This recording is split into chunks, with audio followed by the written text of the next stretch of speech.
Muy bien, vamos a hacer hoy día un tema muy interesante. Voy a tratar de abarcar más campo, más temas de lo que habíamos hecho el día miércoles con el ciclo repaso, ¿no? En el ciclo repaso, para los que están en el ciclo repaso, habíamos hablado sobre filosofía en el Perú, pero solamente nos habíamos dedicado a hablar sobre el desarrollo histórico de la filosofía, ¿no? Pero esta vez voy a tratar de avanzar más rápido en la historia de la filosofía para abarcar otros dos temas que también se ve dentro de la filosofía en el Perú, ¿no? Lo que es la filosofía latinoamericana. Muy bien, entonces de entrada ya vamos a tener un problema muy interesante.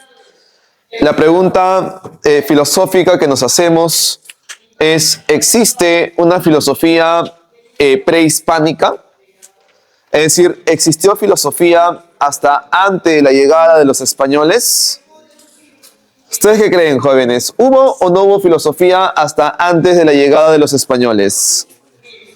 Algunos van a decir, por ejemplo, que no hubo y que quizás lo argumentan a partir desde el punto de vista de que solamente en Grecia se desarrolla la filosofía. Y otros van a decir que sí hubo, ¿no? Desde el punto de vista de que no existe una definición exacta como tal de lo que es filosofía, ¿no?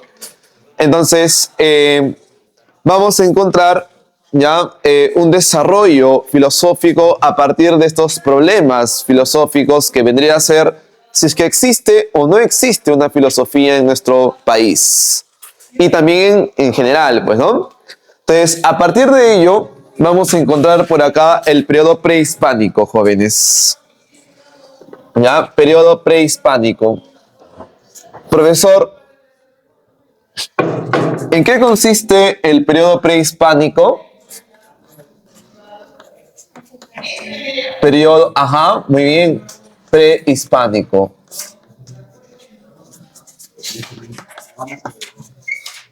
¿Ya? Periodo prehispánico. Ahora, obviamente se refiere hasta antes de la llegada de los españoles, ¿no? Profesor, ¿qué pasaba hasta antes de la llegada de los españoles? ¿Te acuerdas? Claro, muy bien, aparecieron los incas, pero ojo, ustedes recordarán por historia que los incas solamente fueron, en este caso, la síntesis cultural de lo que antes había dado, ¿no? Claro, por ejemplo, esto ya lo afirma John Rowe, así como también Lumbreras. Dentro de la periodificación de John Rowe, los incas se desarrollan en un horizonte. ¿Te acuerdas en qué horizonte? En el horizonte tardío, efectivamente, ¿no? Y que va a decir que vendría a ser una síntesis cultural de lo que había sucedido, ¿no? Anteriormente. Claro, eso se llama el el tercer imperio pagandino, ¿cierto? Y es el segundo imperio. Ahora, dentro de esta visión cultural que tienen los incas, vamos a encontrar una cosmovisión andina. Entonces, ¿qué se desarrollaba en el periodo prehispánico? Se estaba desarrollando una cosmovisión andina, ¿correcto? Ahora, profesor, ¿y cómo podemos reflejar esta cosmovisión andina?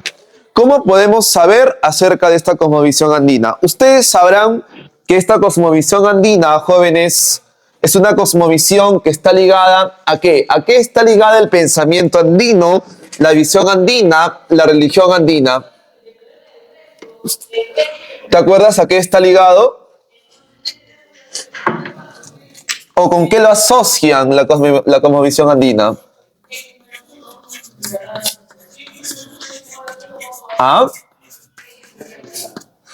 Lo asocian con la agricultura, pues, jóvenes, ¿ya? La cosmovisión andina o el pensamiento andino está asociado con la agricultura. Por ejemplo, ¿no? Cuando los incas o los Hatun Runas empezaban a cultivar, empezaban a realizar la agricultura, empezaban a cantar, ¿no? Había cantos. Por ejemplo, uno de los cantos vendría a ser el famoso Jarawi, que era un canto de amor, ¿no? Un canto pasional, un canto a ese amor romántico. Así como también hay cantos, por ejemplo, para cuando están cosechando la tierra. Entonces, este Jarawi, por ejemplo, más adelante se va a transformar y se va a convertir en los yarabíes de Melgar, ¿no? De ahí retoma, por ejemplo, es la influencia de los yarabíes de Melgar, de los cantos jarawis o del canto jarawi que apareció en esta parte. Ahora, jóvenes, te pregunto lo siguiente. ¿Los incas tuvieron escritura? No, era una cultura ágrafa, ¿correcto? No tenía grafías. Ahora bien, pero eso es hasta la investigación que se ha dado.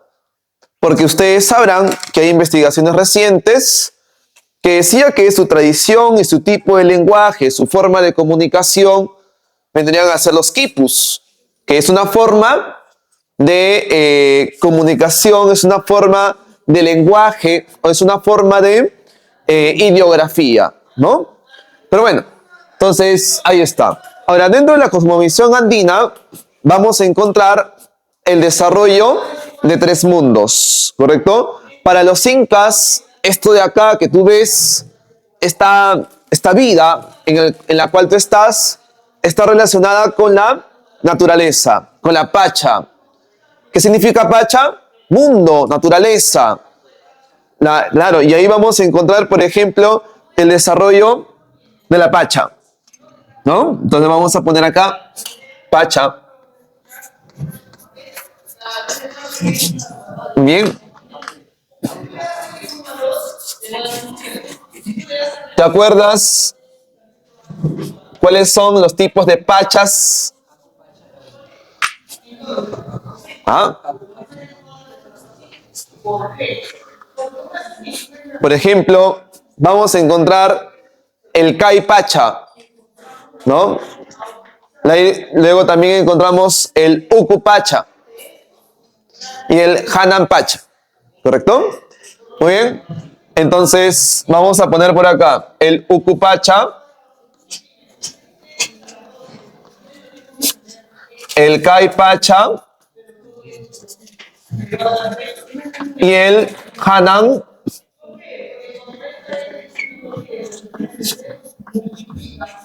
Pacha, ¿no? Que está vinculado con el mundo de arriba, el mundo de aquí y el mundo de abajo. Decían que los incas o la cosmovisión andina pensaba que nosotros somos como una especie de feto. Este mundo es como una especie de feto, ¿no? Que está naciendo y que vuelve a la tierra. El mundo para los incas es un mundo cíclico. Naces de la tierra, del Uku Pacha, te desarrollas en el Hanan Pacha y luego te vas te desarrollas en el Kai Pacha y luego te vas al Hanan Pacha. Y así vuelves al Uku Pacha, al Kai Pacha y al Hanan Pacha. El mundo es cíclico. Así es el mundo, jóvenes, para los incas. Ahora, y todo esto, si te das cuenta, está relacionado con la propia naturaleza. Y esto de acá se ve reflejado en los dioses. ¿Te acuerdas de los dioses? El sol. ¿Cómo se llama el sol en Dios? Inca. Inti, muy bien, el Inti. La luna. La quilla, ¿no? La quilla. El rayo. Illapa, por ejemplo, ¿no? Y ahora, todo esto también tiene que ver, por ejemplo, con el desarrollo de la agricultura. Recuerda que ellos cultivaban de acuerdo a los solsticios. Por ejemplo, ¿no? ¿Te acuerdas que el 25 de junio, se desarrolla algo? El solsticio, efectivamente. ¿De qué? ¿De verano o de invierno? Claro, efectivamente, ¿no? Ahora, este solsticio, jóvenes, ¿qué representa? Representa cuándo se debe cultivar y cuándo no se debe cultivar, ¿no? Y también en diciembre hay otro solsticio, por ejemplo. Entonces, la cosmovisión andina está ligado a la agricultura, jóvenes. ¿Ya? Agricultura.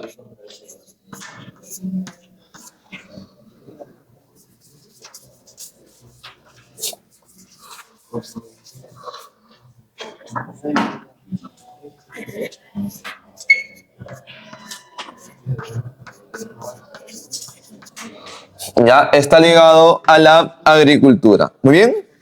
Listo. Ahora, la pregunta sería, si todo esto que estamos viendo acá es filosofía o no. Entonces, nos preguntamos lo siguiente. ¿Existe un pensamiento filosófico?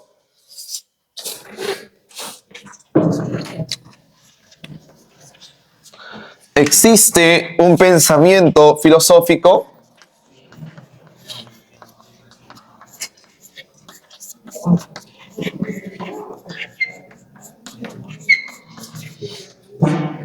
¿Existe un pensamiento filosófico?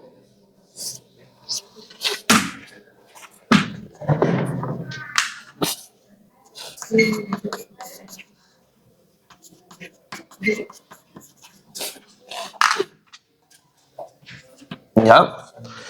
Bueno, ante esta pregunta hay dos posturas. ¿Ya? Vamos a encontrar aquella postura que afirma de que, o que sí hubo un pensamiento filosófico, y otra postura que afirma que no lo hubo. Irónicamente, los que afirman que sí hubo un pensamiento filosófico son extranjeros, ¿no? Irónicamente. Y los que afirman que no hubo un pensamiento filosófico son peruanos, ¿no? Pero bueno, entonces vamos a encontrar por acá. A.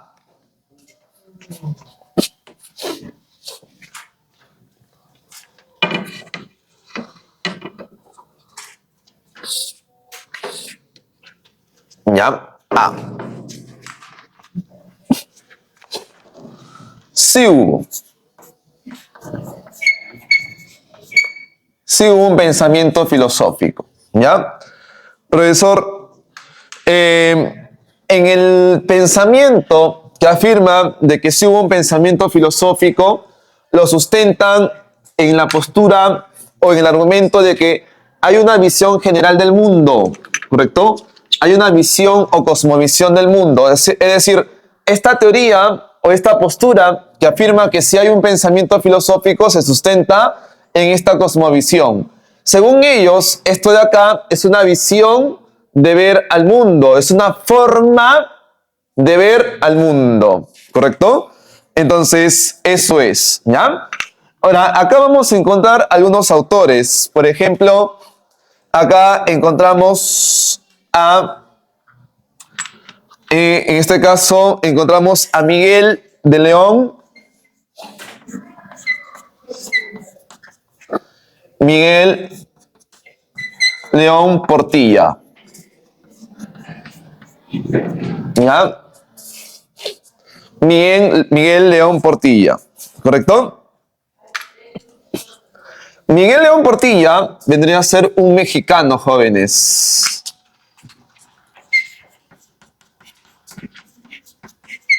Este mexicano. Ahora, este mexicano afirma que el pensamiento filosófico prehispánico, o que hubo un pensamiento filosófico prehispánico en México, ¿correcto? Y acá, por ejemplo, lo que propone Miguel de León Portilla es la famosa filosofía nahual, ¿no? Entonces vamos a poner acá, él propone la famosa filosofía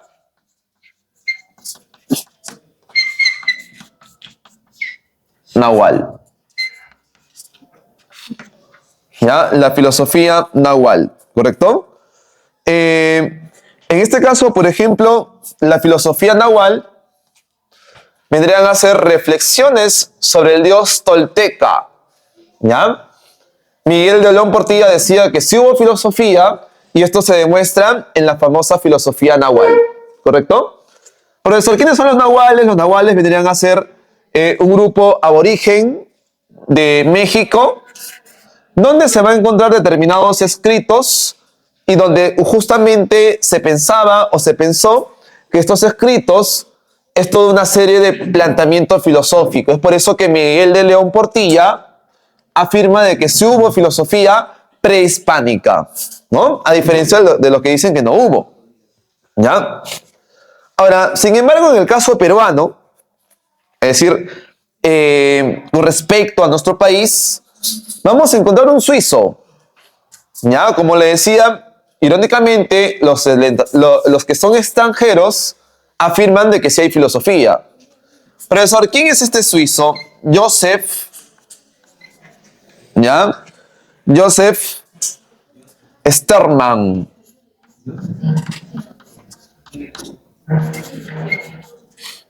¿Ya? Joseph Sterman.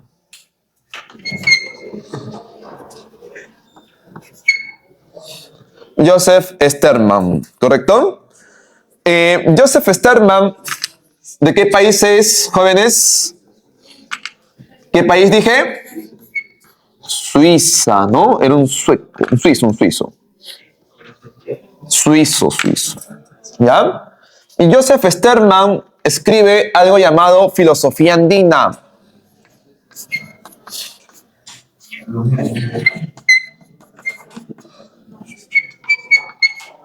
Filosofía andina, ¿correcto? Y dentro de este planteamiento, ¿ya? De filosofía andina, vamos a encontrar, por ejemplo, distintas formas de ver al mundo. Por ejemplo, ¿no? Vamos a encontrar una Pacha Sofía.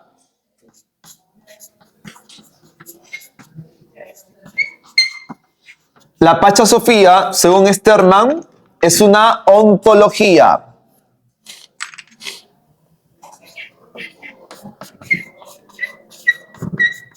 Es una ontología. Luego también, según Sterman, encontramos una runa Sofía.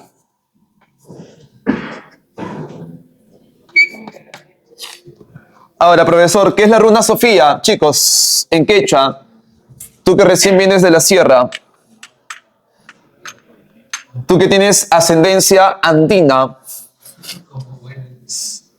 ¿que te avergüenzas de eso? No creo, ¿no? No creo, ¿no? Tú eres cholo, claro. Tú eres serrano. No creo que te avergüences de eso, ¿no? Ah, ya, muy bien. Así me gusta, claro. Así me gusta, efectivamente. No seas acomplejado, ¿ah? ¿Ya? Después vas a estar en TikTok diciendo, aquí con mi novio enamorado, estadounidense, un día más en Estados Unidos, todo acomplejado, ¿no? Pero bueno, no creo que seas así, ¿no? Acomplejadito. Ya, muy bien. Entonces, tú que eres descendiente de personas migrantes de la época de Odría, ¿no? Tú que has invadido Comas, Coyique, claro. ¿Qué significa runa en quechua? Runa, hombre, pues jóvenes, hombre significa runa. Claro, runa significa hombre, ¿no? No sabes, dice, ¿no?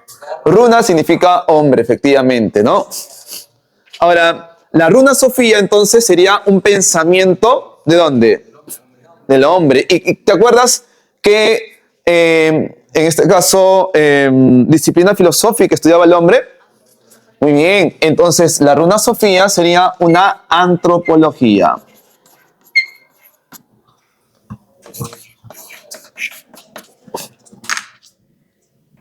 ¿No? Muy bien. Y por último está, según Sterman, la Rawa Sofía.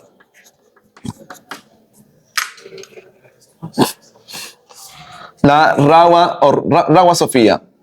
La Rawa Sofía vendría a ser el ámbito de las costumbres.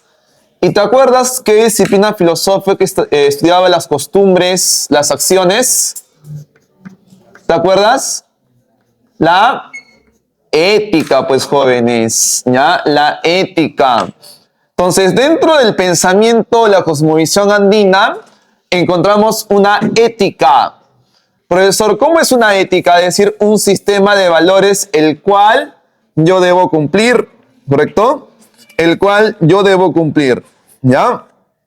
Muy bien, listo. Ahora, por otro lado, también tenemos por acá, por ejemplo, un peruanito que también afirma que sí hubo filosofía. Profesor, ¿cómo se llama este peruanito? Víctor Díaz Guzmán. ¿Ya? Víctor Díaz Guzmán. ¿De dónde es, profesor? De acá, oriundo, aborigen, ¿ya? De Perú, ¿correcto? Ahora, él escribe filosofía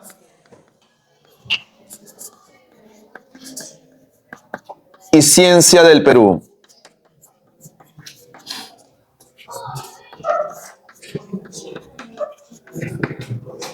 ¿Ya? Filosofía y ciencia del Perú. Entonces, según este tipo, según este pensador, existe una relación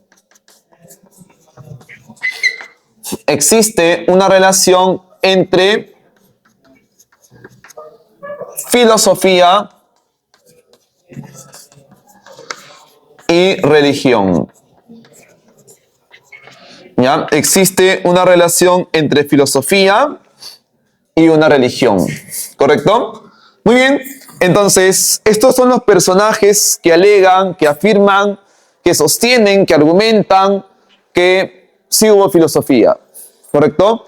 De que sí hay filosofía en el pensamiento o antes de la llegada de los españoles. Listo. Ahora, sin embargo, vamos a encontrar por acá, chicos, si estos afirman que sí hubo filosofía, ¿cuál sería la postura contraria?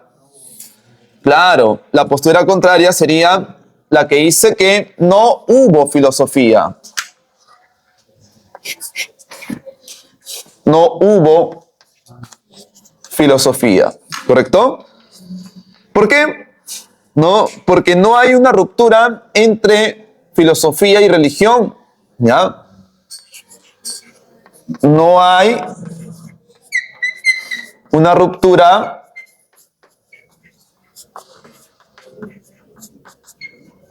entre filosofía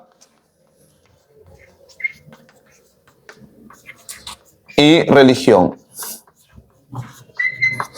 ¿Ya? No hay una ruptura entre filosofía y religión, ¿correcto? Es decir, ¿te acuerdas lo que pasó en Grecia? Cuando nace la filosofía, hay una separación entre lo que es el mito y lo que es la razón, ¿no? El famoso paso del mito al logos, ¿correcto? Entonces, según estos autores, no hubo esa separación, no hubo esa división entre lo que es el pensamiento religioso andino y lo que es la filosofía. Es por eso que estos pensadores que vamos a encontrar acá afirman que nunca hubo filosofía en el Perú, o filosofía prehispánica, ¿correcto? Entonces, eso es. Ahora, profesor, ¿y quiénes son los representantes? Por ejemplo, quien afirma que no hubo filosofía en el Perú es este señor, uno de los últimos pensadores peruanos, filósofos, que inclusive ayudó a la creación de la currícula escolar durante la época o durante el gobierno del general Juan Velasco Alvarado, ¿no? Un teórico también marxista a propósito, pero que de alguna manera va más allá, ¿no? ¿Cómo se llama, profesor? Augusto Salazar Bondy, ¿no? El maestro Augusto Salazar Bondy. Ustedes sabrán que hasta antes de el periodo de la dictadura de Fujimori, todavía se tenía filosofía en los colegios, filosofía y lógica, ¿no? Y muchos de esos libritos, que eran manuales en realidad de los estudiantes de quinto y de cuarto de secundaria, ¿no? Que conocían de filosofía, han llegado hasta estos días, ¿no? Pero ya están viejos, ¿no? Y esos libritos, esos manuales que daban durante la época de el general Juan Velasco Alvarado, esos libritos eran escritos justamente por Salazar Bondi, ¿no? Claro, Salazar Bondi había hecho todo un manual de filosofía para estudiantes de quinto y secundaria, donde él, bueno, dentro de su pensamiento decía, pues, ¿no? Al igual que Kant, no se enseña filosofía, sino a filosofar. Si te ponía problemas filosóficos, el cual los estudiantes empezaban a cuestionarse, pues, ¿no? Empezaban a filosofar, en este caso, a pensar, ¿no? A reflexionar sobre los distintos temas filosóficos que existen. Claro que en la actualidad, por ejemplo, eso ya no hay. En los colegios muy poco se enseña filosofía, ¿no? Sobre todo, por ejemplo, en los colegios nacionales. No hay filosofía en los colegios nacionales, ¿no? Entonces, ahí está, ¿no? Augusto Salazar Bondi, jóvenes, ¿ya? Ponemos por acá entonces a este señor que dice que no hay filosofía prehispánica, ¿no? Augusto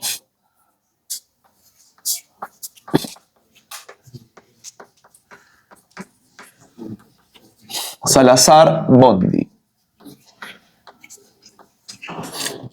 Augusto Salazar Bondi, ¿no? Él escribe una obra que se llama o se titula Filosofía en el Perú.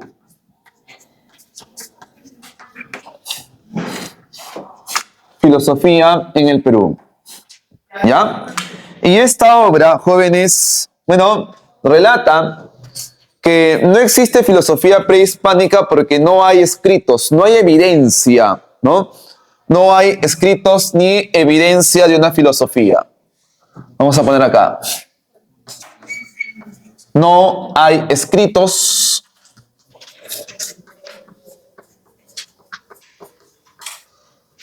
ni evidencias.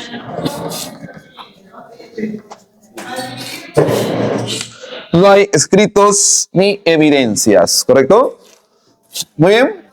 Entonces, eso decía el maestro Augusto Salazar Bondi. Bondi lamentablemente muere joven, muere a los 45 años, chicos. No existió más tiempo de su vida, sino quizás en el ámbito filosófico hubiésemos estado un poquito más elevados, ¿no? Pero bueno, entonces ahí está. Siguiente. Profesor, ¿quién más dice que no hay filosofía? Este señor, David Sobrevilla.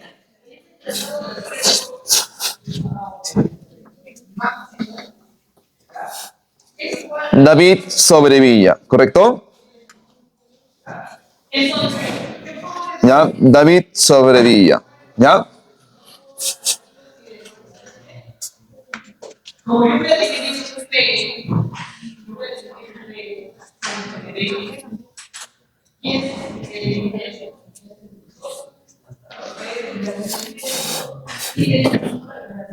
Según David Sobrevilla, ¿ya?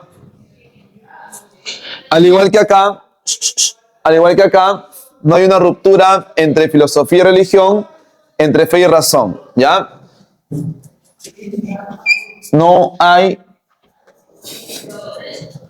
una ruptura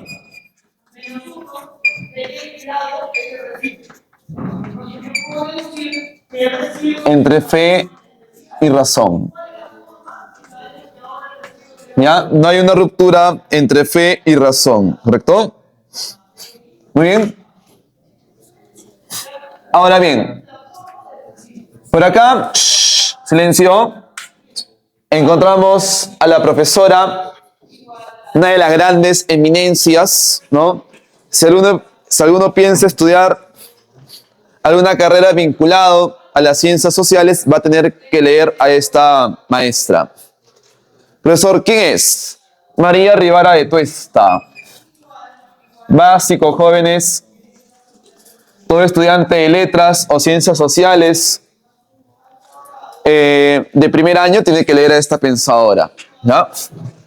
María Rivara de Tuesta. Habla acerca de la aculturación, ¿correcto? Y bueno, según María Rivara de Tuesta, no se puede aplicar el término filosofía a la cosmovisión andina. No se puede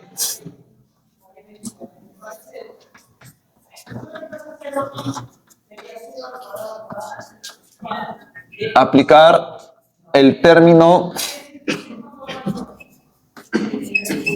filosofía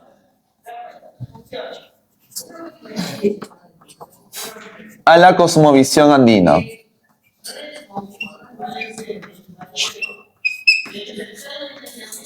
¿Ya? No se puede aplicar el término filosofía a la cosmovisión andina. ¿Correcto? Muy bien. Entonces, jóvenes, acá, como ustedes pueden ver, encontramos toda una serie de problemas filosóficos, ¿no? Durante la etapa prehispánica, donde los pensadores se preguntan si es que hubo o no hubo filosofía en nuestro país o en Latinoamérica hasta antes de la llegada de los españoles. ¿Correcto? Bien, ese es el periodo prehispánico, ¿ya? Sin embargo, ustedes sabrán que en el 12 de octubre de 1492, ¿qué pasa? ¿Te acuerdas? ¿Qué se da el 12 de octubre de 1492? Colón descubre América, efectivamente, ¿no? Muy bien.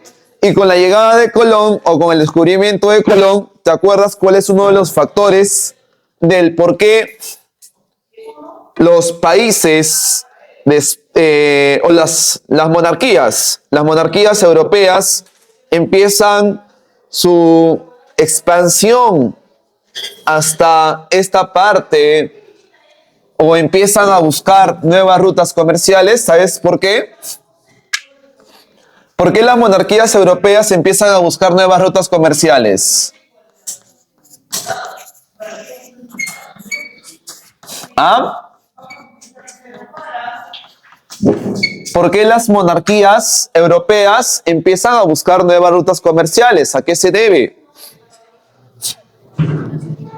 Ya por el expansionismo, pero recuerda, ¿con quiénes comercializaban las monarquías, en este caso, europeas? Con las Indias. ¿Con quién más? Con China, ¿correcto? Entonces, ¿qué hecho pasó para que las monarquías europeas ya no puedan comercializar con las Indias y con China y producto de ello empiezan a buscar nuevas rutas comerciales? ¿Qué pasó? ¿Qué pasó, jóvenes? Habla. No te quedes callado, habla. No. Lo que pasa es que Constantinopla cae a manos de los turcos otomanos, jóvenes.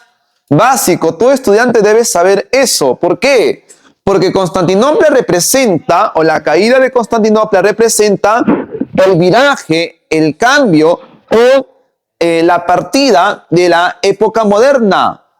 Entonces, cuando cae Constantinopla a manos de los turcos otomanos para el año de 1453, a la cabeza Mehmed III, entonces se quiebra el vínculo comercial por Constantinopla, por la ruta de la seda, por el mar Mediterráneo para con las Indias y China. Por lo tanto, estamos en 1453, a 1492 no falta nada. En ese siglo, en esos mismos años, los países europeos, en este caso las monarquías europeas, empiezan su viaje a la búsqueda de nuevas rutas comerciales. España y Portugal sobre todo. En Portugal, por ejemplo, aparece un gobernante, Enrique el Navegante, que funda la famosa Escuela Náutica de Sagres, donde empiezan a inventar mapas cartográficos, empiezan a inventar, por ejemplo, el astrolabio, el nao, ¿no? Y otros inventos más que van a ayudar a la navegación. Y Portugal se va hacia la parte del sur, rodeando el África. Llega al Cabo Tormentas, ¿no? Con Vasco da Gama. Y por último, llega a bordear todo el África para llegar a la India. Entonces, ellos cometen, o mejor dicho, ellos llegan a su cometido, que es llegar a la India bordeando el África. Sin embargo, España ya no podía hacer eso. ¿Por qué? Porque esa ruta ¿de quién era? De los portugueses. Entonces, España se va de frente pensando en que le va a dar la vuelta al mundo y así va a llegar a la India. Es por eso que Cristóbal Colón, junto con le pide a Isabel I, a la reina Isabel, que le dé permiso para que empiece a navegar. Y le hace una propuesta, o le hace una evidencia. En una cubeta, en un balde, echa agua y lo empieza a girar. ¿El agua se cae o no se cae? No se va a caer. No se cae por acción de la gravedad. Entonces, le demuestra a la reina que el mar no tiene un fin. Porque recuerda, el Atlántico era conocido como el Mare Tenebrorum. Porque se pensaba que en el Atlántico era el fin del mundo y que ahí existía el Kraken. Es por eso que los europeos nunca pudieron cruzar el Atlántico. Entonces, como por necesidad querían buscar nuevas rutas comerciales y por el afán aventurero de Colón, empieza a cruzar el Atlántico. Y Colón, cuando cruza el Atlántico en sus 4 viajes, en sus carabelas, la Niña, la Pinta y la Santa María, entonces en estas carabelas llega a América. ¿Pero Colón se enteró que había llegado a América? No, nunca en su vida. Qué triste es morir sin saber que había descubierto algo. ¿No? Colón pensó que llegó a las Indias, ¿correcto? Muy bien. Entonces, a partir de eso, llegamos o entramos a la etapa de la invasión a esta parte del territorio. ¿Por qué? Porque después de Colón empiezan a llegar otros exploradores. Hernán Cortés, por ejemplo, cuyo primo, ¿te acuerdas quién era su primo? Lejano, en este caso, Francisco Pizarro, ¿no? Francisco Pizarro. Entonces, Francisco Pizarro llega, aparece la figura de Francisco Pizarro y en Panamá, que era la ciudad más importante de ese entonces, en Panamá, empieza a realizar determinados actos, determinados pactos y aparecen los famosos 3 socios de la conquista. ¿Quiénes son, profesor? 3. Pizarro, ¿qué más? Almagro y Hernando de Luque. Por ahí que también aumenten a uno más, ¿no? Gaspar, porque Gaspar era el del dinero y su terrateniente era Hernando de Luque, ¿no? Entonces, indirectamente Gaspar también estaba financiando, ¿no? Pero bueno, entonces aparece el periodo escolástico a partir de ahí, ¿no? ¿Por qué? Porque en España, sucede que en España es un país retrasado, a diferencia de los otros países europeos. Por ejemplo, en Italia, bueno, en las ciudades italianas, tanto como en Francia y en Alemania, se estaba desarrollando lo que se venía a ser el Renacimiento. Ya estaba terminando el Renacimiento. Sin embargo, en España todavía no estaba dándose el Renacimiento, ni siquiera el Barroco. Entonces, en España todavía seguía la filosofía escolástica. Y junto con ello, por ejemplo, estaba Francisco de Suárez, que es el fundador o el neofundador de la escolástica, de la neoescolástica, una escolástica más sólida en España. Por eso que cuando los españoles llegan a esta parte del mundo, llegan con esta filosofía escolástica, esta filosofía aristotélica, porque recuerda, la escolástica es aristotélica, ¿no? Entonces, llegan a esta parte del mundo por ello, ¿correcto? Vamos a encontrar acá entonces, jóvenes, un tema muy importante. ¿Cuál es el tema en este periodo, chicos? ¿Cuál es el tema? ¿Ah? Primero el pretexto, ¿ya? Primero el pretexto. Salud. Pretexto, justificar la invasión.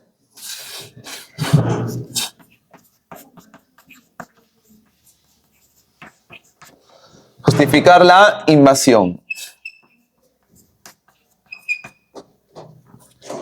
Tema. Profesor, ¿cuál es el tema? La humanidad, ¿de quién? ¿La humanidad de quién, jóvenes? Del indio. ¿Ya? La humanidad del indio, ¿correcto? Muy bien. Y por acá vamos a encontrar al primer representante de todo esto. Ah, estaba olvidando. Antes de esto ocurre lo que es la controversia de Valladolid. La controversia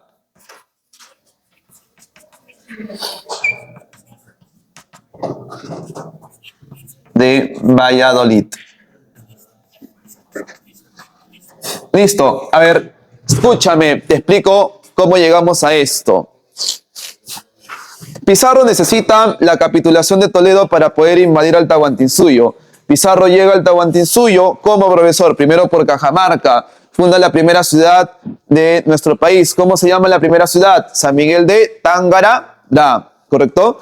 Y a partir de eso, Pizarro llega a Cajamarca, le hace una emboscada a Atahualpa, que estaba con sus 5 esposas tomando sol en los baños termales. Luego de capturar a Atahualpa, entonces Francisco Pizarro lo manda, en este caso lo manda a asesinar, pero antes de eso, ¿te acuerdas que el fray Vicente Valverde le muestra la Biblia? Atahualpa lo mira, lo quiere escuchar, no lo hace, pero lo tira, y todo esto desencadena en la ejecución de Atahualpa. ¿A qué es condenado Atahualpa? A la pena del garrote, ¿correcto? Es condenado por fratricida, por haber matado a su hermano Huáscar. Es condenado por polígamo, por tener varias esposas. Es condenado por hereje, por heliólatra, por adorar al sol, ¿no? Al sol, ¿correcto? Entonces, luego de eso, los españoles necesitan llegar al Cusco, ¿correcto? ¿Y van a qué cosa? ¿Qué van a hacer los españoles al querer llegar al Cusco? Necesitan de un inca, de un aliado inca o de un gobernante inca, y para eso nombran a un inca títere. ¿Cómo se llama este primer inca títere? Toparpa, ¿correcto? Toparpa, ¿no? Así le vas a poner nombre a tu hijo, ¿ya? Toparpa, ¿correcto? Toparpa es asesinado por los generales atahualpistas en Jauja, ¿correcto? Después de ser asesinado Toparpa, los manco-incas se quedan sin líder inca.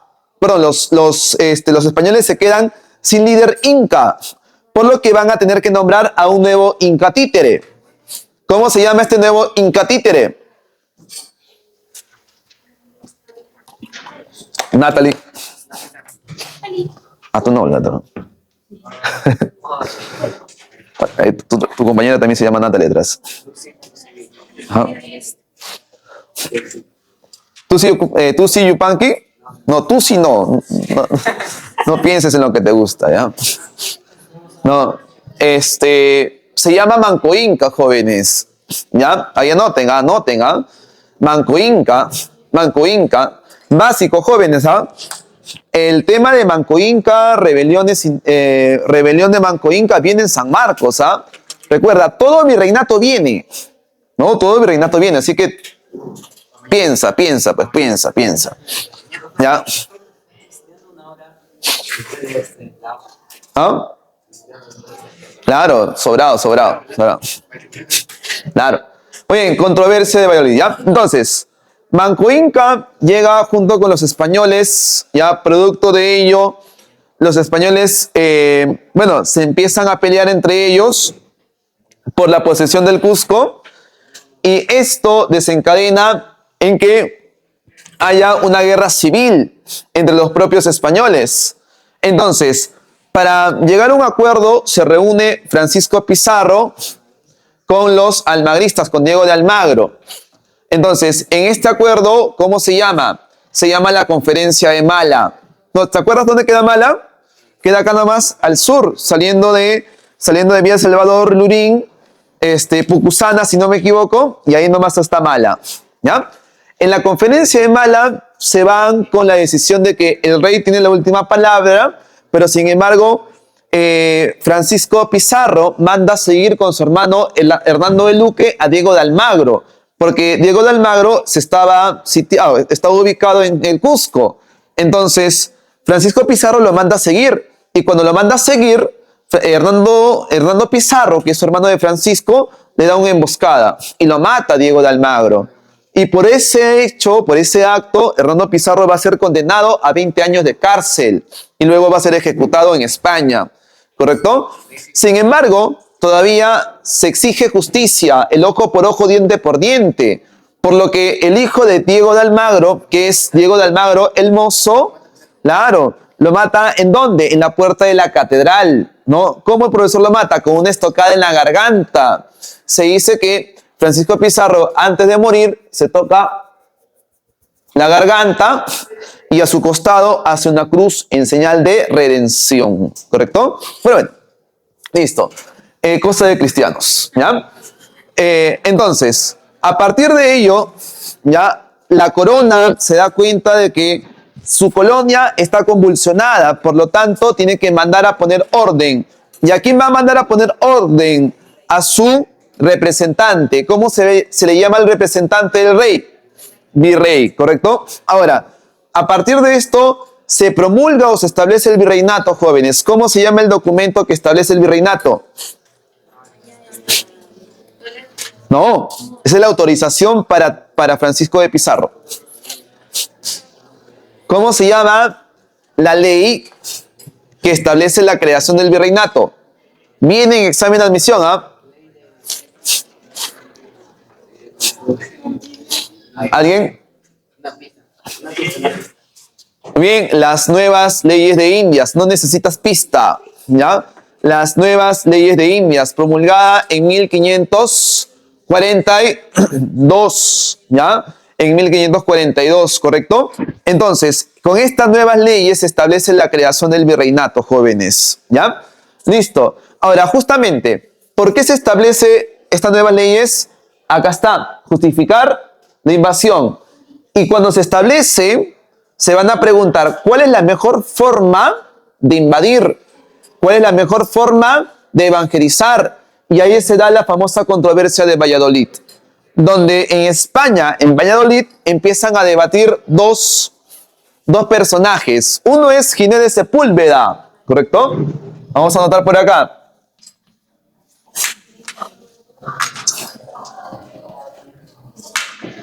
Ginés de Sepúlveda.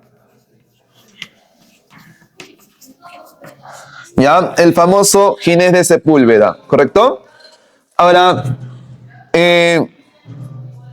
Ginés de Sepúlveda escribe un libro que se llama La justa causa de la invasión o de la guerra contra las Indias, ¿ya?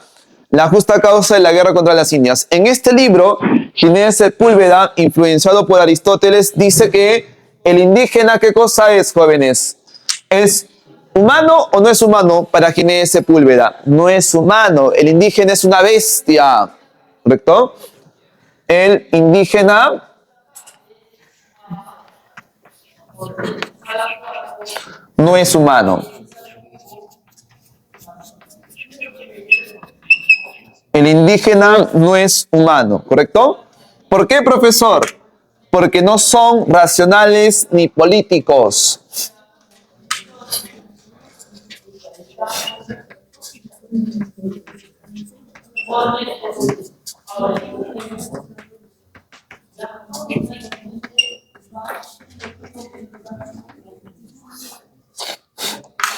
Ahora, te pregunto lo siguiente. ¿Quién afirmaba que los seres humanos son racionales y políticos?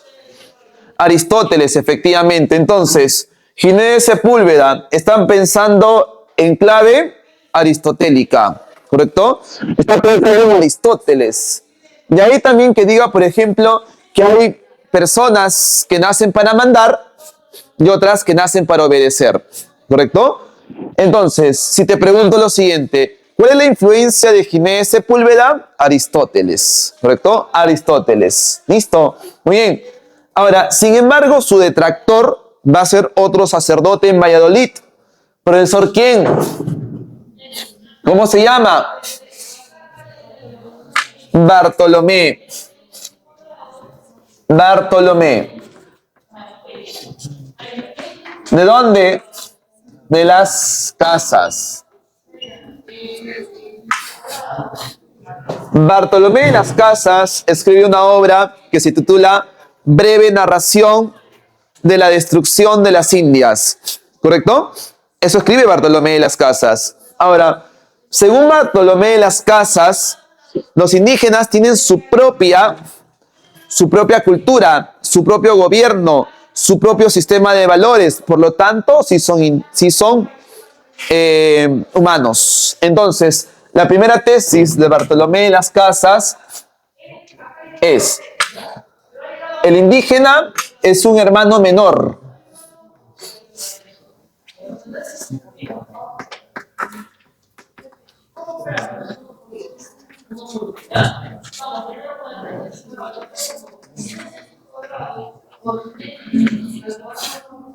¿Ya? El indígena es un ser humano, ¿correcto? Tiene racionalidad y libertad. Tiene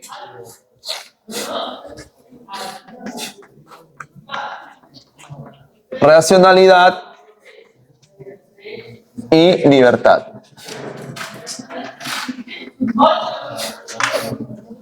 Entonces, chicos, te pregunto lo siguiente. Para Jiménez Sepúlveda, ¿cómo crees que sea la invasión? ¿Pacífica o a modo de guerra? De guerra. Para Bartolomé de Las Casas, ¿pacífica o a modo de guerra? Pacífica, ¿correcto? Por eso que Bartolomé de Las Casas decía que es un hermano menor. Ahora, Bartolomé de Las Casas, ¿sabes dónde crece? En México.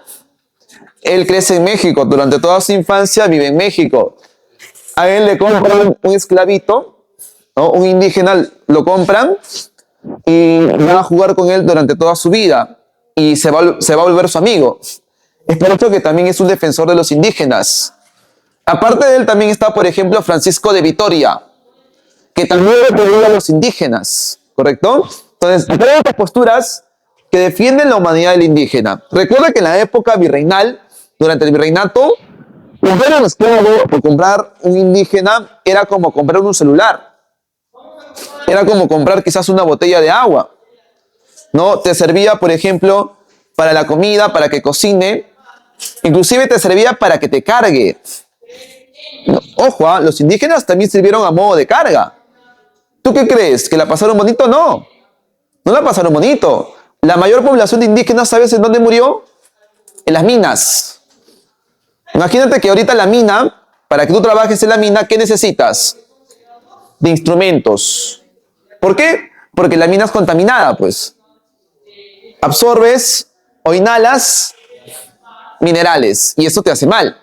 Imagínate trabajar descalzo y sin protección en las minas. La mayor población de indígenas murió en las minas, jóvenes. ¿No? Murió en las minas, ¿correcto? Y bueno, por falta de mano de obra indígena, ya empezaron a traer esclavos. ¿De dónde, profesor? De África. Esclavos de África. Y algunos de esos esclavos de África empezaron a escaparse. ¿Te acuerdas cómo se le llamaba? Fue también pregunta de examen de admisión, ¿ah? ¿Cómo se llamaba a aquellos esclavos que se escapaban de su, en este caso, de su dueño? ¿Sabes cómo se le llamaban? Negros y marrones. Negros y marrones. ¿Ya? ¿Y sabes dónde se refugiaban muchos de ellos? ¿Dónde? Palenques. ¿Ya? Palenques. Y uno de los palenques queda acá en Chincha. ¿De verdad? En Chincha. Por eso que las personas que viven en Chincha tienen esa herencia, pues, ¿no? Tienen esa herencia afroascendiente, ¿no? Afrodescendiente, ¿no? Claro, efectivamente, ¿no? Ahí está. Ahora, Lima se había creado solamente para españoles. Por eso es que Lima, ¿cómo fue? Cercada. Lima fue cercada. Lima antes era cerrada. Solamente era exclusivamente para españoles. Pero el español no se queda quieto, pues, ¿no? Al español le gusta la cosa. Le gusta divertirse. Y muchos de estos españoles empiezan a tener hijos con esclavos, o esclavas en este caso, ¿no? Empiezan a tener hijos con indígenas y ahí aparece el sistema de castas. El mulato, ¿no? ¿Sabes dónde proviene la palabra mulato? De mula, ¿no? Mula, ¿no? Ya, claro, que viene de ahí. ¿Por qué? Porque supuestamente los padres, en este caso la madre, era una especie de mula, de carga, ¿no? De ahí proviene la palabra mulato. De ahí proviene también la palabra cholo, claro, que significa perro sarnoso, ¿no? Perro sarnoso, ¿sí o no? ¿Ya? Cholo. ¿No? De ahí también, por ejemplo, que viene la palabra perricholi, pues, ¿no? La famosa perricholi. Pero bueno, el salta para atrás, ¿no? ¿No bien? En este caso, es una combinación de castas, ¿ya? El salta para atrás, ¿correcto? Pero bueno, el mestizo también por ahí, por ejemplo, ¿no? ¿Quién fue la primera mestiza? La hija de Francisco Pizarro, que se casó con la hermana de Atahualpa. ¿Ah? Francisca Pizarro se llamaba, ¿no? Francisca Pizarro, ¿no? Francisca Pizarro, ¿correcto? Muy bien, la primera mestiza, ¿ya? Listo, pasamos ahora, ya no hay más, al periodo de la Ilustración.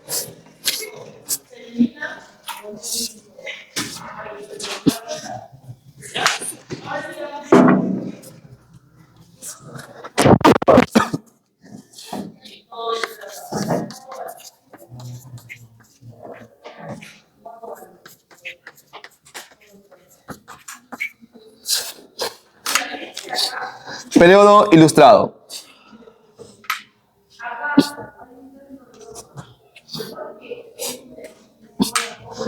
Pretexto: la emancipación.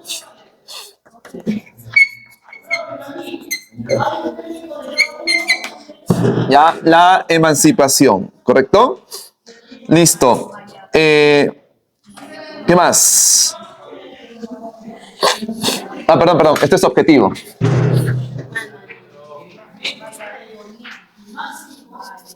Valladolid. Valladolid. Es una provincia de España. Valladolid. Valladolid. Ajá. Sin tilde, sin tilde.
¿Qué terminó?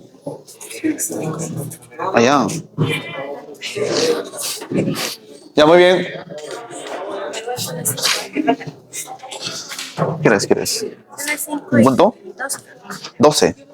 ¿12? Allá. Voy a mencionar nomás acá. Quiero llegar acá. Ya, a ver. Bien. Mira por acá. Luego encontramos el periodo ilustrado, que es el periodo de los criollos o de la emancipación de los criollos. Por ejemplo, de las rebeliones criollas, ¿no? De los hermanos Angulo, por ejemplo. Por ahí vamos a encontrar a Mateo Pumacahua, ¿no? El fusilamiento de Mariano Belgar. También por ahí podemos encontrar el levantamiento de Tupac Amaru, ¿ya? De Juan Santos Atahualpa, etc.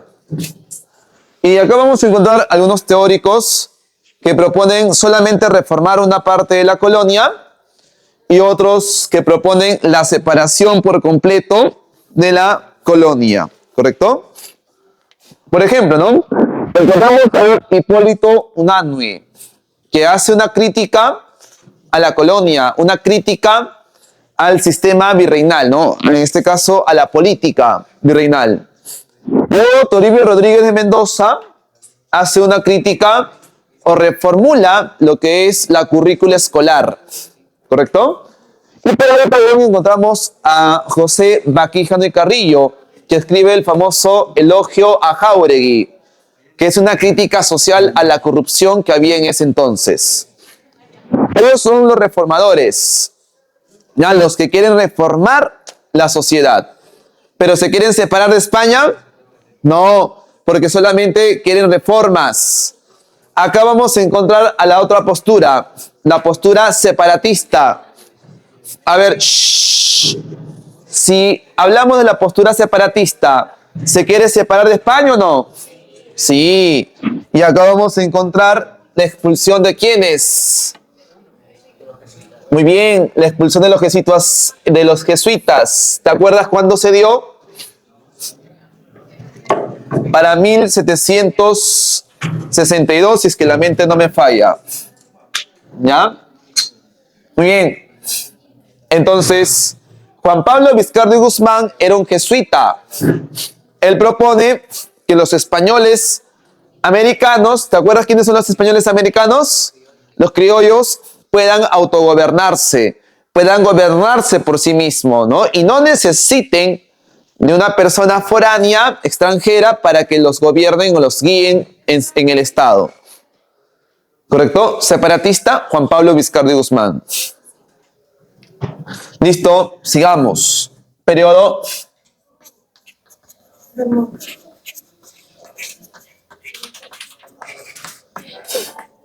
romántico. Objetivo.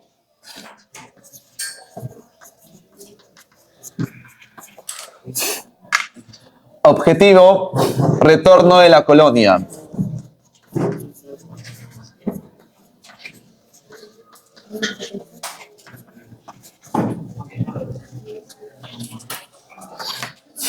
¿Ya?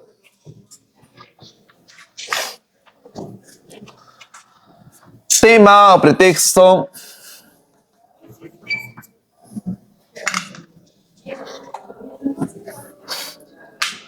Tema, debate político.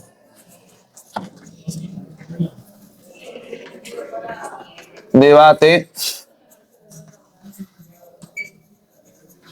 sobre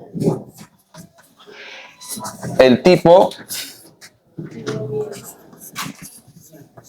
de gobierno. ¿Ya? Muy bien, y por acá tenemos a los conservadores.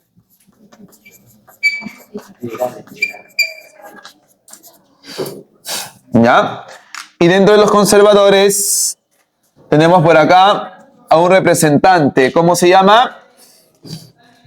¿Cómo se llama? Muy bien, Bartolomé de las Casas o Herrera. Bartolomé Herrera. ¿Ya? Profesor, características de Bartolomé Herrera. Soberanía de la... Soberanía de la inteligencia.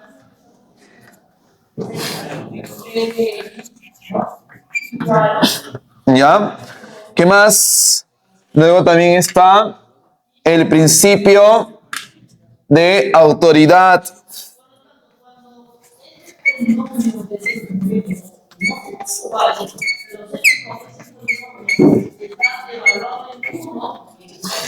Y providencialismo. Para Bartolomé Herrera debemos volver a ser una colonia. Debemos tener un rey. ¿Por qué? Porque para Bartolomé Herrera existe algo llamado providencialismo.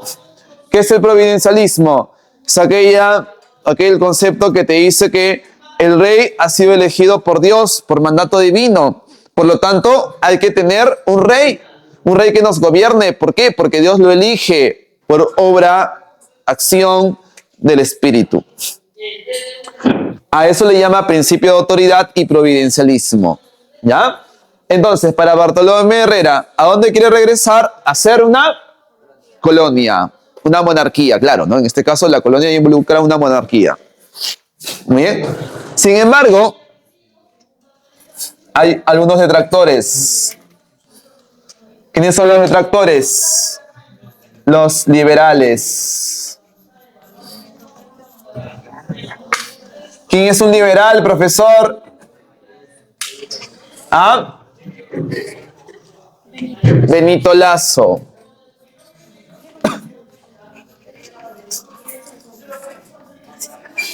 ¿Ya? Benito Lazo.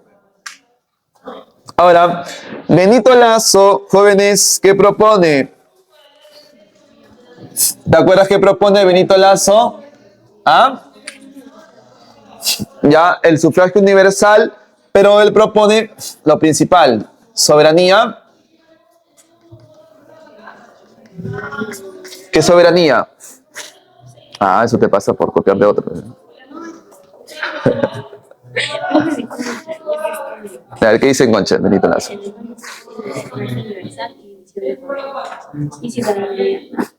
¿Nada más soberanía? No, es soberanía popular. Ah, ya, no, soberanía popular. Soberanía popular, ¿correcto? Soberanía popular, complétalo, complementa. ¿No? Principio de libertad. No, está bien, solamente complementa. Complementa, ¿ya? Principio de libertad. ¿Ya? ¿Correcto? Muy bien. Listo. Hasta ahí nomás. Hay más cosas, jóvenes, para hablar. Otros representantes también. José Faustino Sánchez Carrión, por ahí. Pero estamos en un ciclo de repaso y lamentablemente el tiempo nos gana. En cambio, en el anual ahí sí voy a hablar uno por uno.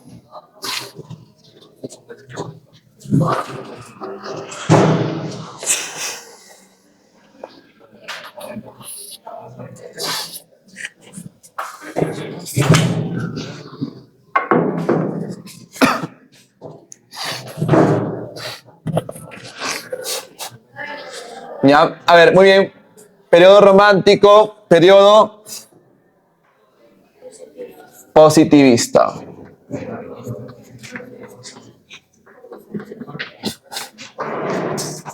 ¿Ya? Periodo positivista, ¿correcto? Objetivo: justificar el desarrollo de la burguesía. Justificar el desarrollo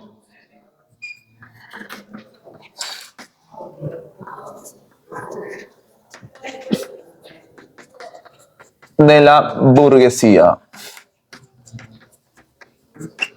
¿Ya? Muy bien.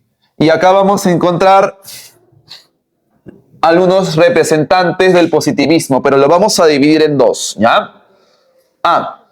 Me estaba olvidando. Influenciado por Herbert Spencer.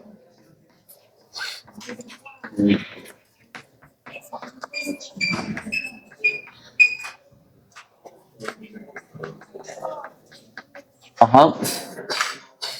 Muy bien. Dos formas de clasificar a estos representantes. Los universitarios o académicos también, ¿ya?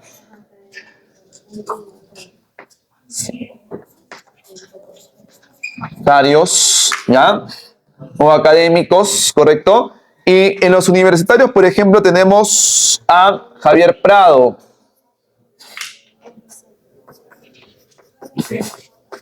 ¿Te acuerdas quién fue Javier Prado? ¿Qué hizo? ¿Es el padre de qué? Del derecho peruano, jóvenes. Daniel Alcides Carrión, mártir de la medicina peruana. Y por acá, el más importante, Manuel Vicente. ¿Qué Vicente, profesor? Villarán. ¿Qué hace, profesor Manuel Vicente Villarán? ¿Qué propone? Educación técnica.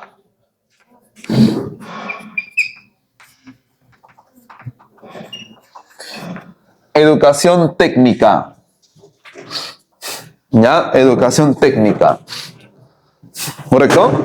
Muy bien. Es decir, que tienes que salir del colegio con algún conocimiento técnico.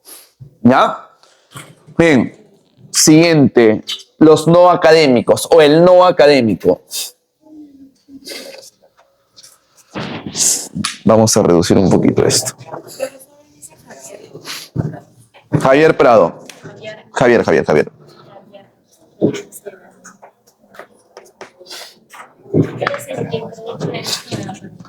Claro.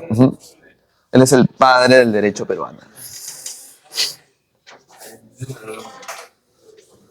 Vamos a reducir un poquito esto.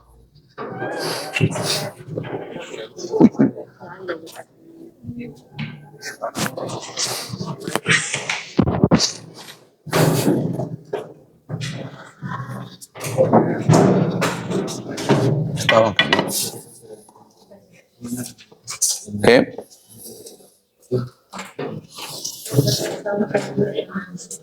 ¿Oh? No, bueno, sí, ¿no? Algo es algo, pues. Algo es algo. No, ahora sí creo que está más balanceado.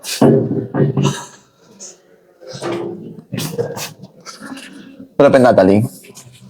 Natalie, ¿no? ¿Con Y o con I? H intermedia y griega. ¿Con H todavía?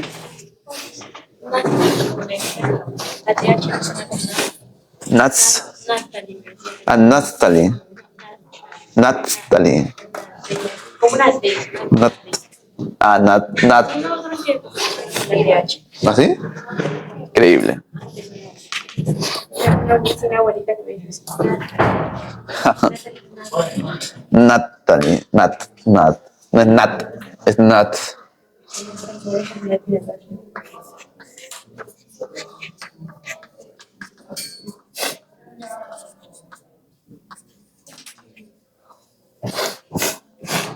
Ya, no universitario. ¿Dónde? Hipólito Unanue, Toribio Rodríguez de Mendoza. Ya. Muy bien. Dentro de los no o dentro del no universitario está el maestro Manuel González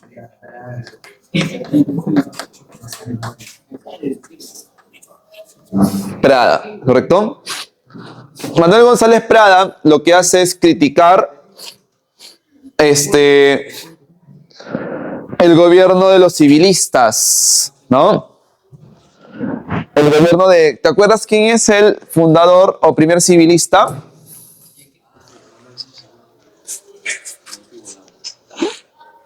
¿Te acuerdas quién es el primer civilista? ¿No?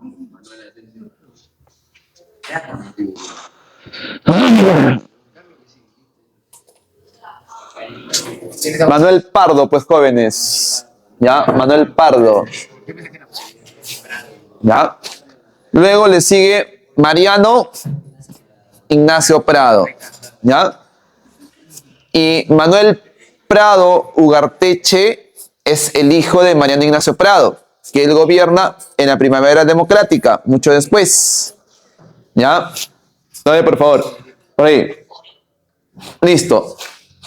Entonces, encontramos, ¿ya?, que los civilistas habían asumido el poder después del gobierno de Balta, que había sido, ¿te acuerdas?, fusilado, asesinado por los hermanos Gutiérrez.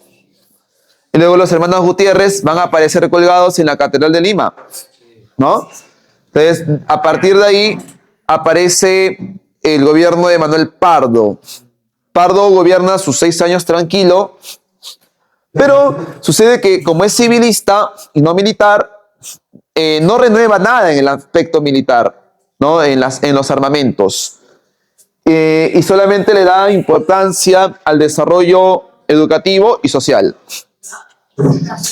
Aparece luego Mariano Ignacio Prado, y justo cuando Mariano Ignacio Prado está gobernando, estalla la guerra contra Chile, ¿no? Para esto se había firmado un tratado secreto con Bolivia de ayuda, claro, ¿no?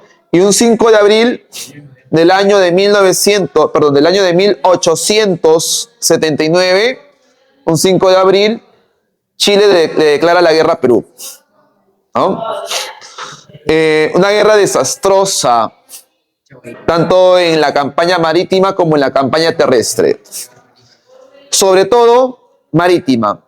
A pesar de que hayamos tenido un gran almirante, el famoso Caballero de los Mares, lamentablemente es un héroe, pero de la derrota. Un héroe de la derrota, pues, ¿no? Claro, claro, ¿de qué te enorgulleces? ¿De que tengas un héroe que ha sido derrotado? ¿Que tengas héroes que se han tirado del morro? ¿Que tengas héroes que han sido asesinados? ¿De eso te enorgulleces? Muy bien, muy bien. Así es la cultura del país, de la derrota. No, de la derrota. A diferencia, por ejemplo, ¿no?, de los griegos, que sí tienen héroes de verdad, pues, ¿no? De la victoria. Pero bueno, hay que apuntar a más, ¿no? Hay que apuntar a más, ¿no? Bueno, yo también soy parte de esta idiosincrasia, ¿no? Pero bueno, hay que diferenciar, pues, ¿no? Hay que diferenciar qué tipos de héroes tenemos. Está bien que tengamos héroes, ¿no? Pero lamentablemente son héroes de la derrota. Muy bien. ¿Listo? Sigamos. ¿Ya? Y Manuel González Prada va a denunciar todo eso, ¿correcto? Denuncia todo eso, ¿ya? Sobre todo el gobierno de Mariano Ignacio Prado, que se va del país para comprar armas y hasta ahorita lo seguimos esperando, mira, ¿no? Ha pasado más de 150 años y no regresa. Claro, ¿no?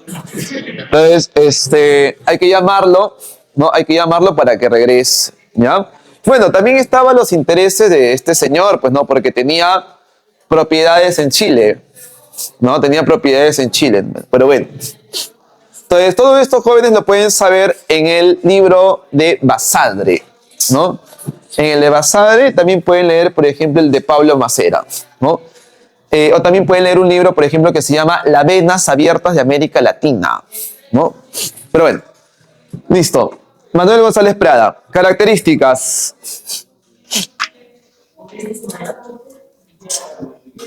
Características, ¿ya? La aristocracia. ¿Qué es la aristocracia, jóvenes? Una falsa peruanidad.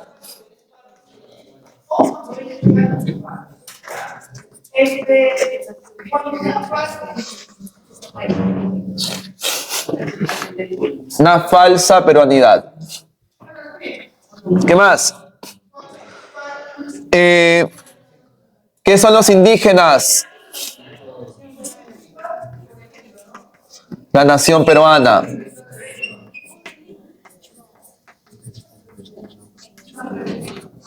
Mientras que el chileno peleaba por Chile, el indígena o el peruano peleaba por su hacendado, por su dueño, ¿no? Muy bien, ¿qué más? ¿Ya?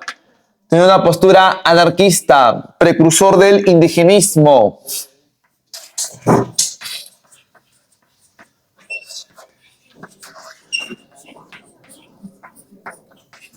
Postura anarquista, ¿correcto? Postura anarquista. Listo. Muy bien. Siguiente periodo.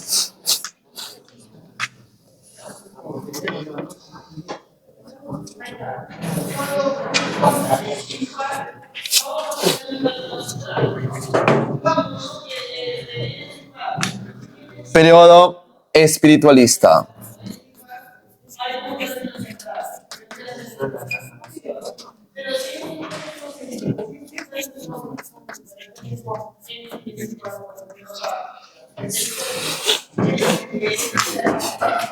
Periodo espiritualista.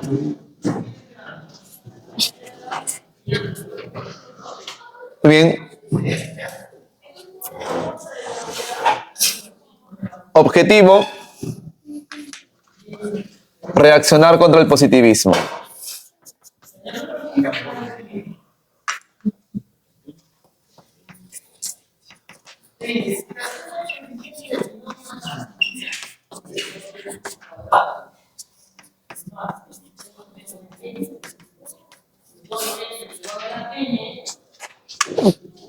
Muy bien.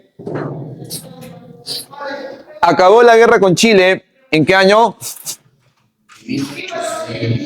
1882. Ya, 82, ¿correcto?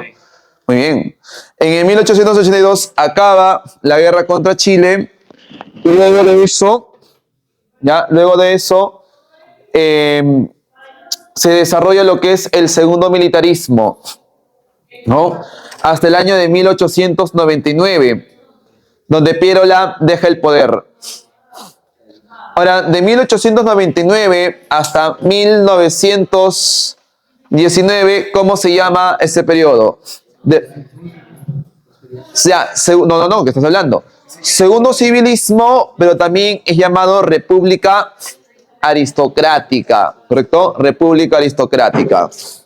En esta república aristocrática vamos a encontrar que el Perú le pertenece a determinadas familias, a los aristócratas. ¿Como quiénes? Por ejemplo, profesor, están los Billinghurst, los los Pardo, los Prado, los Aspillaga, los Leguía, ¿no? Los Ugarteche. Esas familias eran las más adineradas de ese entonces. Los Candamo, por ejemplo. Esas familias tenían grandes haciendas tanto en el sur como en el norte y en la sierra. Prácticamente el Perú, ¿no? O los dueños eran ellos de nuestro país. Y en esta época, justamente, esta aristocracia va a reaccionar junto con los espiritualistas. ¿Correcto? Profesor, ¿y quiénes son estos? Son, por ejemplo, Alejandro Deusta.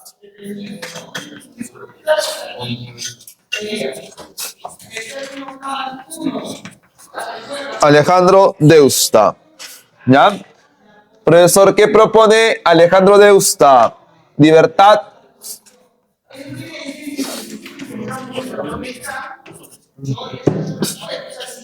Y orden. ¿Ya? Propone, por ejemplo, que hay un impulso creador de la historia.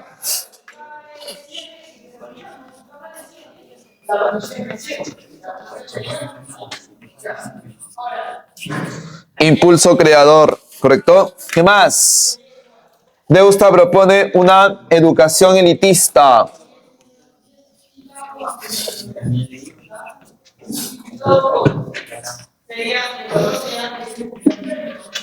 ¿Ya? Educación elitista. ¿Correcto? Y bueno, propone que los indígenas son seres inferiores. ¿Ya?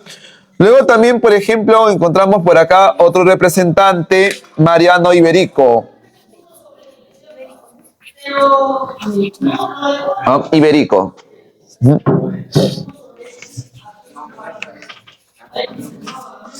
Mariano Iberico propone el famoso ser y aparecer.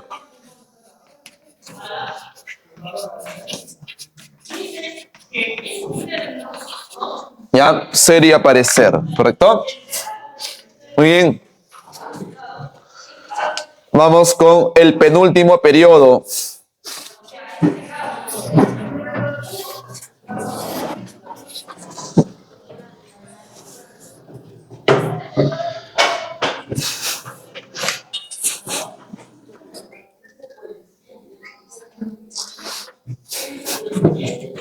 El periodo de los movimientos sociales.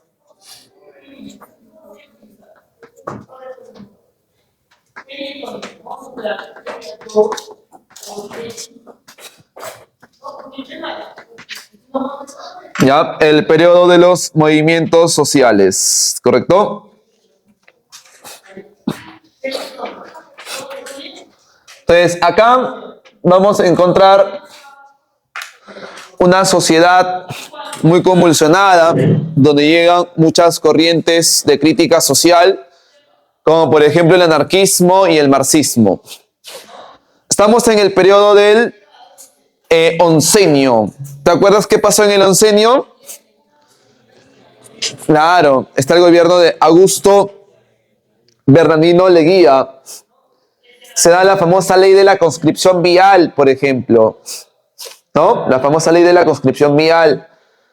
Se declara, por ejemplo, el Día del Campesino. ¿No? Y así sucesivamente otras medidas más. ¿No? Va a modernizar el Perú. Y también aparece lo que es la IPC, International Peruvian Company, que va a empezar a explotar los minerales de nuestro territorio. ¿No? Entonces se da la intromisión de el capital. ¿Qué capital? Norteamericano, jóvenes, ¿correcto? La explotación del capital o la intromisión del capital norteamericano. Muy bien, este periodo del oncenio termina con el golpe de Estado que le da a Sánchez. ¿Quién? ¿Qué Sánchez? Sánchez Cerro, ¿no? Para 1930, que solamente va a gobernar 3 años, porque un aprista lo va a matar, ¿no? Lo mata un aprista, Sánchez Cerro, ¿correcto? Bueno, no. El APRA, pues el APRA. El APRA, claro. Muy bien, claro. Claro, aprista. Ya. Muy bien. ¿Sabías que el APRA era de izquierda? Había un APRA rebelde que tomó las armas, ¿no? Por ejemplo, uno de ellos es Augusto Polay Campos. No, esa tontería no. ¿Ya? No me importa. ¿Ya? No, por ejemplo, el amigo de Alan García, ese cobarde, ¿no? ¿Ya? Es un cobarde por asesinarse, ¿no? Cobarde, ¿no? Bueno, ¿no? Aquel que te dijo ciudadano de segunda clase, ¿ah? Claro. Entonces, claro, en tus sueños. Muy bien. Ahora, Augusto Polay Campos, por ejemplo, era del APRA rebelde, pues, ¿no? El APRA que todavía creía en estos ideales, ¿no? De que todavía creía que debe haber una revolución armada, por ejemplo, ¿no? Eso creía el APRA, ¿no? Tú lees el estatuto del APRA, ¿no? El principal estatuto, y ahí está, ¿no? El APRA es de izquierda. Bueno, claro que hoy en día los que dirigen el APRA ya no son así, pues, ¿no? Han traicionado los ideales de Víctor Raúl Haya de la Torre, ¿no? Pero bueno, entonces, vamos entonces con el aprismo. Aprismo, ¿ya? Representante del aprismo, jóvenes, Víctor Raúl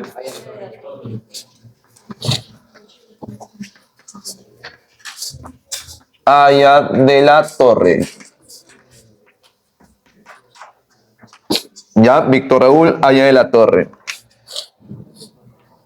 Características, espacio, tiempo histórico es su método, su modo de análisis, espacio, tiempo histórico.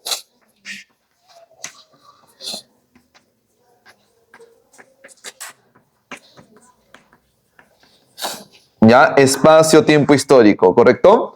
Muy bien. Dice que la clase media debe dirigir la sociedad.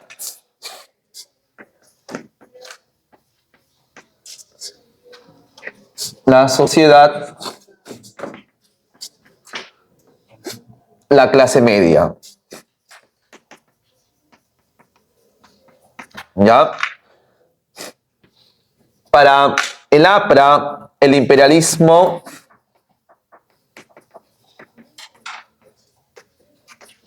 es la primera fase del capitalismo.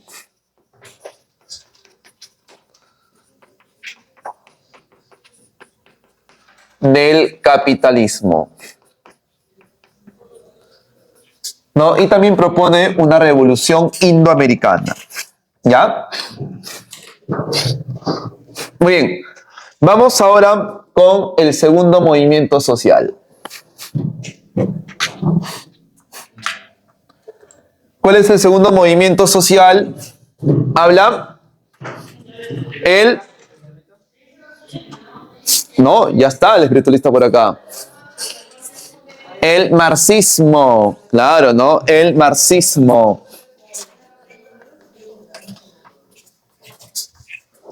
¿Ya? Aprismo APRA, ¿ya?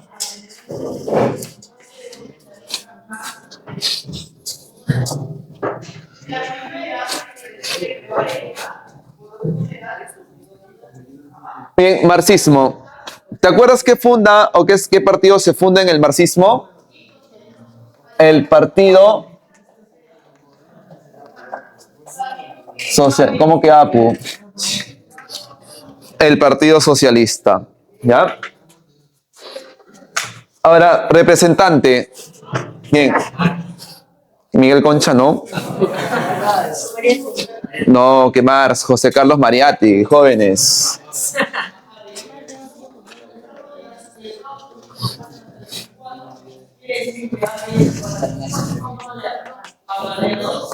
¿Ya? José Carlos Mariátegui. Muy bien. Ahora, Víctor Raúl Haya de la Torre propone el espacio-tiempo histórico como método, mientras que José Carlos Mariátegui propone, ¿qué cosa propone? El materialismo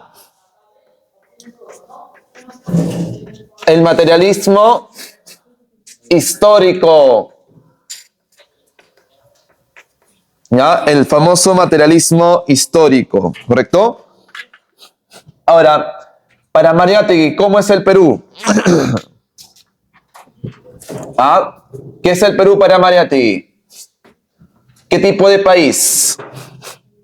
¿País semi? Ah, no. País semifeudal. ¿Ya? El país es un país semifeudal, jóvenes, ¿correcto? Según Mariátegui, el problema del indígena es el problema de la tierra. El problema del indígena. ¿Cuál es el problema del indígena, jóvenes? La tierra, la cuestión económica. Propone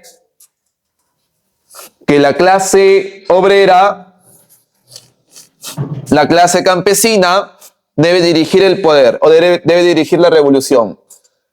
El campesino y obrero dirige la revolución.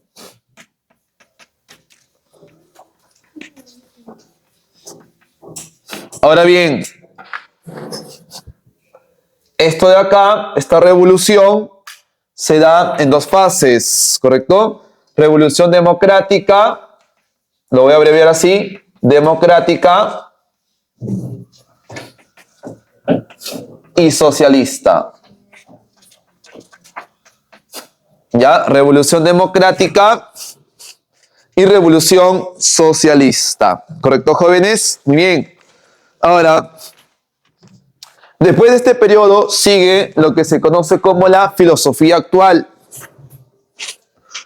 Es a partir de los años 50, donde, por ejemplo, aparece Víctor Lee Carrillo, un estructuralista de la época. Aparece Salazar Bondi, ¿no? Y ya más en la actualidad aparece Enrique Dussel. ¿Cómo? David Sobrevilla también aparece. Miro Quesada, por ejemplo. Son filósofos, ¿no?, de la filosofía actual. Por los años 70 también aparece un teólogo, la famosa teología de la liberación, la famosa filosofía de la liberación. Ya, pero vamos a hablar algo breve nomás, ¿ya? En la filosofía actual se pregunta lo siguiente: ¿hay filosofía auténtica?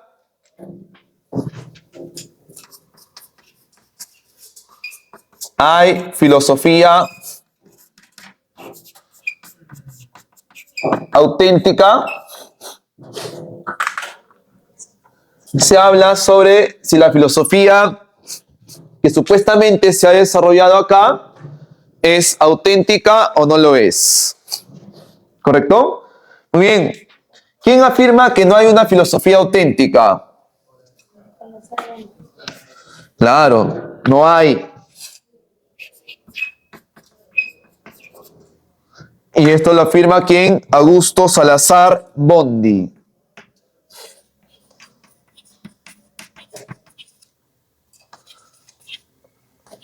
Ahora, no se vayan a confundir con su hermano, ¿ah? Su hermano de Salazar Bondi era Sebastián Salazar Bondi, que también fue importante dentro de la literatura. Bien, listo. Augusto Salazar Bondi escribe una obra llamada ¿Existe una filosofía en el Perú?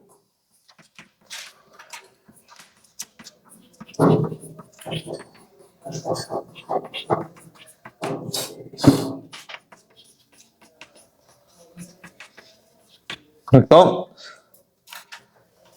Existe una filosofía en el Perú, ¿ya? Y dice que la filosofía latinoamericana es imitativa e inauténtica. La filosofía latinoamericana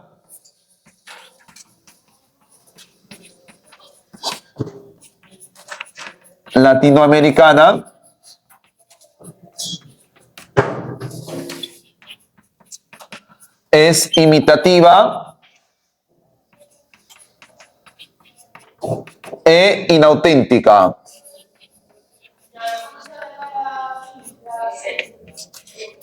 ¿Ya? Es imitativa e inauténtica, ¿correcto? Muy bien. Y esto se debe a la dominación y cosificación ¿Qué tipo de dominación, profesor? Económica y social. Dominación y cosificación. ¿Ya? Dominación y cosificación, ¿correcto? Entonces, ¿cuál es la función de los intelectuales? Construir una nueva o una filosofía. La función es construcción de una filosofía de la liberación. Construir una filosofía de la liberación.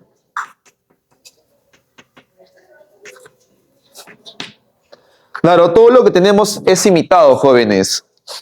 La moda, por ejemplo, los programas de televisión. La Voz, Yo Soy, esto es guerra, combate. Todo es imitativo, ¿no? Todo es imitativo. Todo es comprado de un formato externo.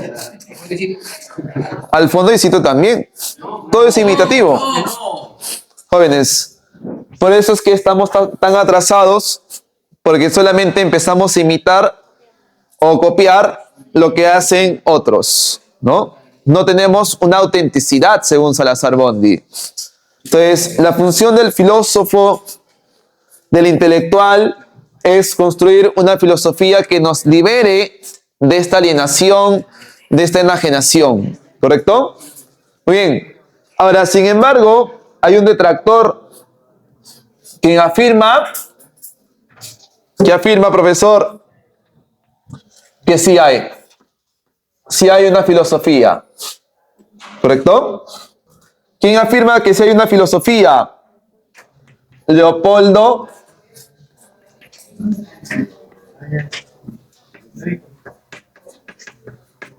Sea, ¿correcto? Profesor, ¿qué dice Leopoldo Sea? ¿Ya? Bueno, escribe una obra que se llama Filosofía Latinoamericana sin más. Filosofía Latinoamericana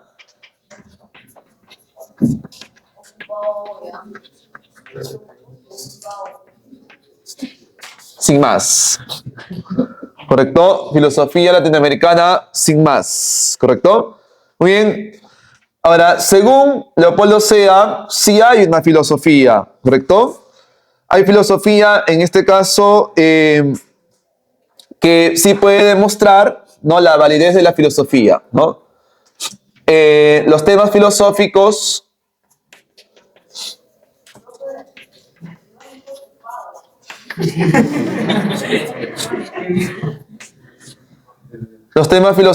son, por ejemplo, el subdesarrollo,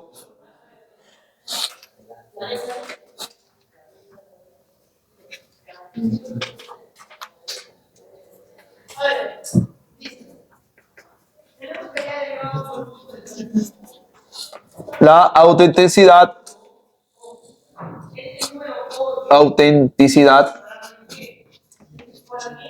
y también por ahí, por ejemplo, está la liberación. ¿Ya? Ahora, filosofar, dice, es plantear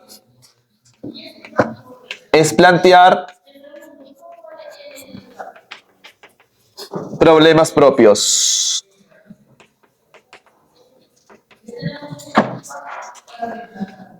¿Correcto? Y por acá, por ejemplo, encontramos una filosofía regionalista.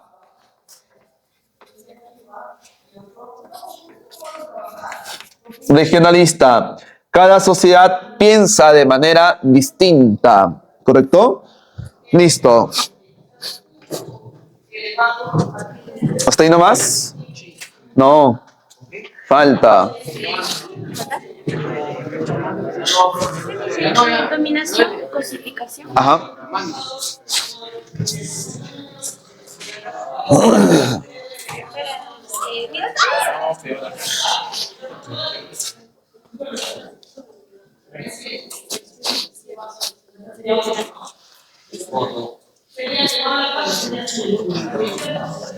Y así venía a trabajar. ¿No? ¿Nos damos foto?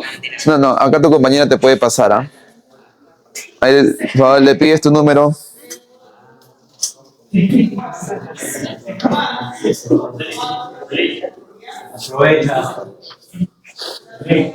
No te paltees, por favor. ¿Ah?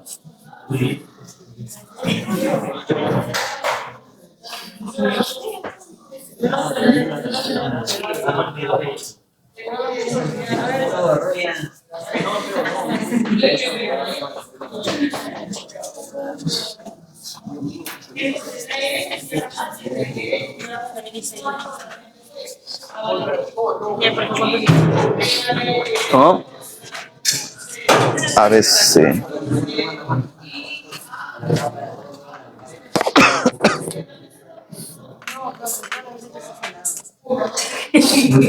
¿Ah?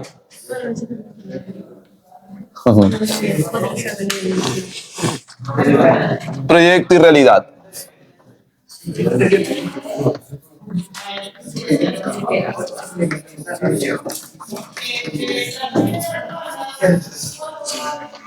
¿Ya? A ver, silencio. Proyecto y realidad. ¿Correcto? Acá vamos a encontrar a Francisco Miro Quesada.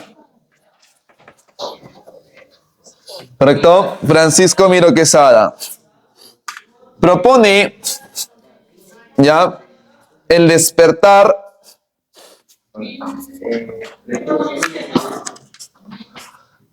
propone el despertar de un proyecto filosófico. Despertar del proyecto filosófico. ¿Ya? Muy bien. Para Miro Quesada, sí hay condiciones para hacer filosofía.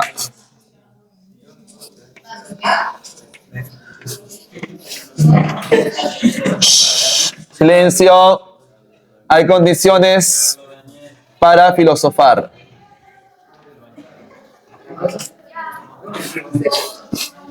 ¿Ya? Y acá... Y para esto, vamos a encontrar a los filósofos de la primera generación. Profesor, ¿qué hacen los filósofos de la primera generación? Son los fundadores. Fundadores o patriarcas. ¿Ya? Fundadores o patriarcas, ¿correcto? Por ejemplo, acá están los profesionales filósofos. Profesionales. ¿Ya? Luego también, por ejemplo, están los universitarios, ¿no? Importan la filosofía. Importan la filosofía. ¿Correcto? ¿Qué más? ¿Ya? Tienen un enfoque teórico.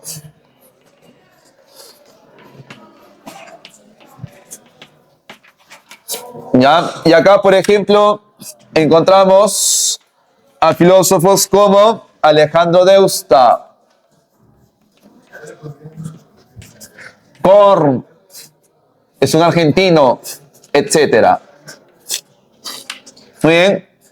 ¿Qué sigue, profesor? Segunda generación.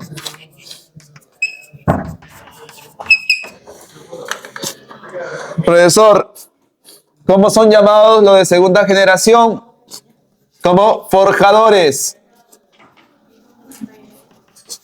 Los forjadores, ¿ya? Acá, por ejemplo, encontramos que plantean la autenticidad. ¿Ya? Plantean la autenticidad, ¿correcto? Por ejemplo, acá está, o ellos tienen la posibilidad de aportar filosofía, ¿correcto? Desenfoque teórico.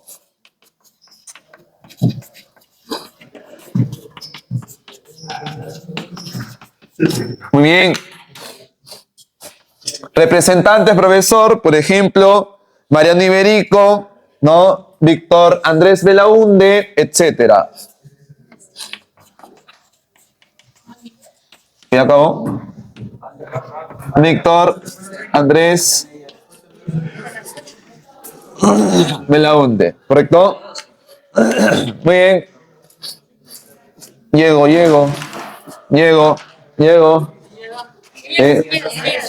Sí. Ya. Tercera. ¿Qué tercera, profesor? Tercera generación. La generación de los técnicos. ¿Ya? Técnicos. Profesor, ¿cómo son ellos? Especialización filosófica. Especialización. Se dividen en dos, en asuntivos y afirmativos. ¿Ya? Vamos a poner acá asuntivos y afirmativos. Profesor, ¿quiénes son los asuntivos? Los que niegan, ¿ya? No es momento de hacer filosofía, no es momento de filosofar. Representante, profesor Salazar Bondi, Augusto Salazar Bondi. ¿Qué más? Frondizi y también por acá Mario Bunge. Los afirmativos. Hay una filosofía auténtica. Representante, profesor León Portilla. Y Leopoldo Sea. ¿Ya? Muy bien. Y a partir de esto se genera la filosofía de la liberación en la teología de la liberación de Augusto Gutiérrez, de un sacerdote, jóvenes. Muy bien. Nos quedamos hasta ahí. Nos vemos en la siguiente clase. Chao.